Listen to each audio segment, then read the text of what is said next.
कुछ समझ आया?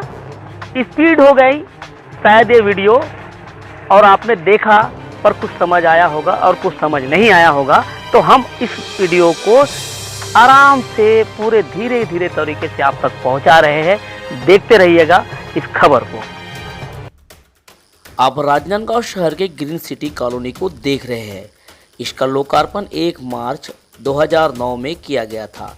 इस लोकार्पण कार्यक्रम में मुख्य अतिथि के तौर पर पूर्व मुख्यमंत्री डॉक्टर रमन सिंह, प्रेम प्रकाश पांडे, ब्रिजमोहन अग्रवाल, अमर अग्रवाल सहित राजेश मुणत जी ने शिरकत की।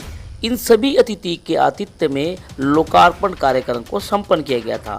आप जो देख रहे हैं ये कॉलोनी का फ्रंट एरिया है।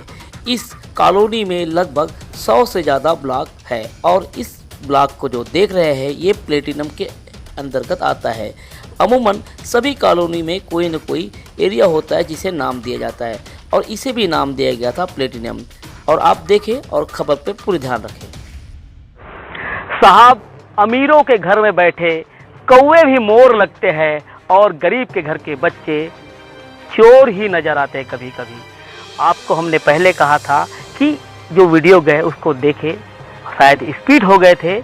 अब हम उनको पूरे धीरे से आराम से आपको बताएंगे कि आखिर ये वीडियो और जो विजुअल आप तक पहुंच रहे हैं एक काहे के लिए है और एक काहे के लिए होना चाहिए। इसे देखें और इसे देखने के बाद महसूस जरूर करना कि फ़र्क कितना हो गया है, कितना होना चाहिए था। और उनके लिए भी कानून और हमारे लिए जितने लोग हैं उनके लिए लगभग नियम एक से होते हैं। तो लोग नियम को ताक में क्यों रख देते हैं? केवल इसलिए कि हम ज़्यादा पढ़े लिखे हैं, या इसीलिए कि हमें सारा चीज़ मालूम है, इसीलिए कि हमारे पास पैसे के साथ पावर का भी ज़्यादा महत्व रखता है। तो ये पूरी खबर हम फिर बोल रहे हैं कि आराम से देखिएगा, क्योंकि खबर को आप तक पहुंचाने के लिए हमें लगभग काफ़ी समय लग गया है। एक एक कड़ी से कड़ी जोड़ी गई, तब ये खबर आप तक पहुंच रही है।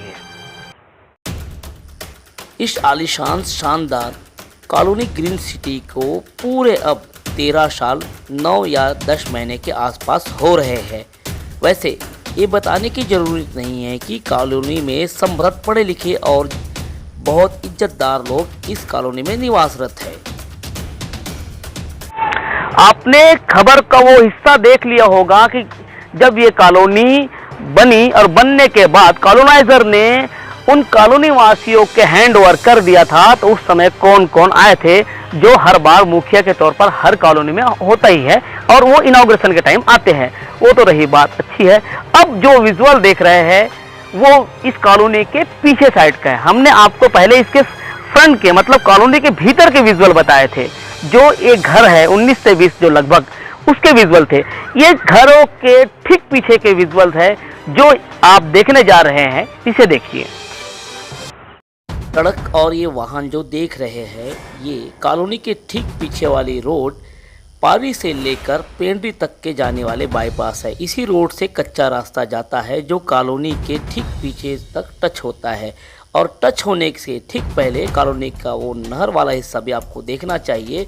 इस नहर को देखिए, इतनी लंबी दूरी तक आखिर किसने खोदाई कर दी और खोदाई करने के बाद इसकी मुरम और मिट्टी कहाँ गई होगी।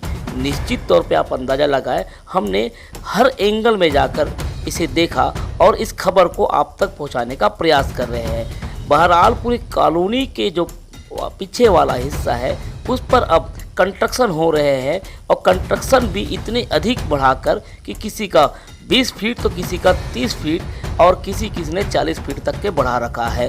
पुरानी दीवार है जो अब भी कॉलोनी के पीछे वाले हिस्से के आखिरी छोर तक है। कई लोगों ने उसी दीवार पर पुराना दरवाज़ा लगा रखा है, लेकिन नए कंस्ट्रक्शन वाले ने अब नई दीवारों के साथ नया दरवाज़ा भी लगा रखा है।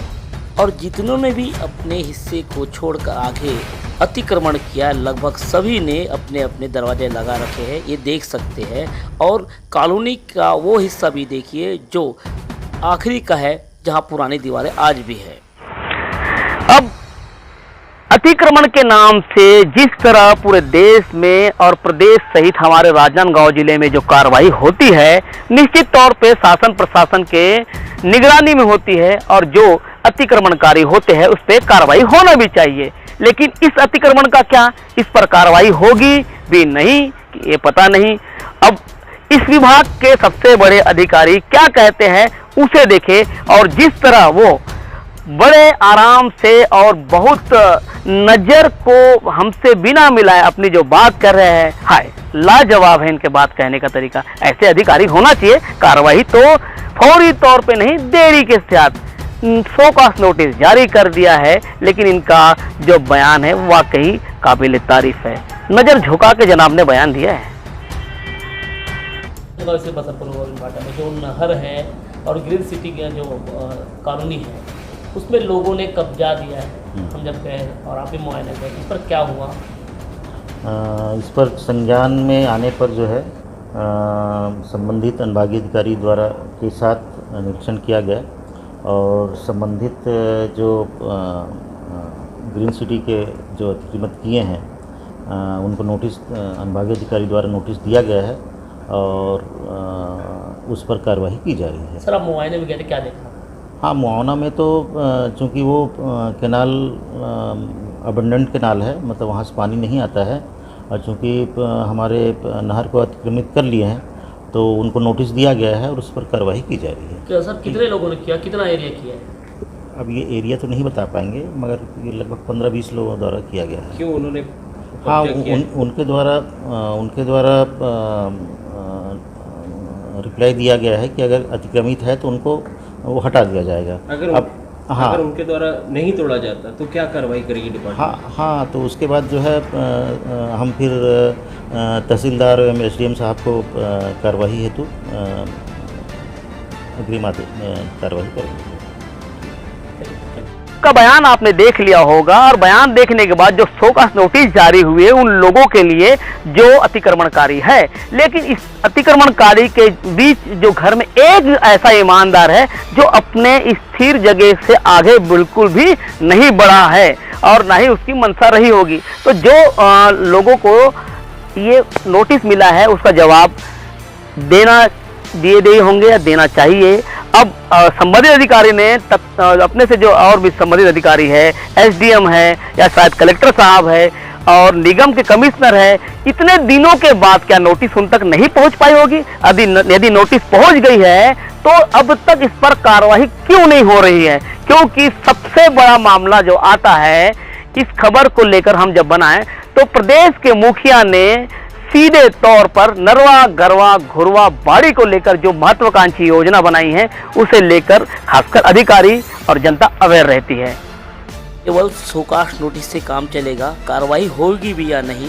कितनी की जमीन होगी? अब उसकी कीमत क्या होगी? आप अंदाजा लगाएं। इस खबर में आप जो पूरे विजुअल और पूरी जो खबरें देखी, अधिकारियों की अपनी बात कह दी और लोगों ने जो जिस तरह से अपने काम किया उसे भी देख लिया।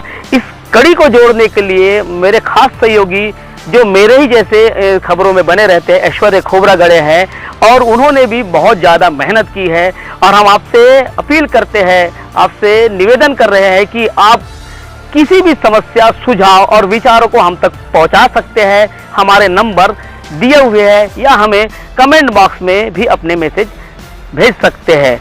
आप खबरों को देखते रहिए और हमें विचार भी भेजते रहिए। मैं अखिलेश।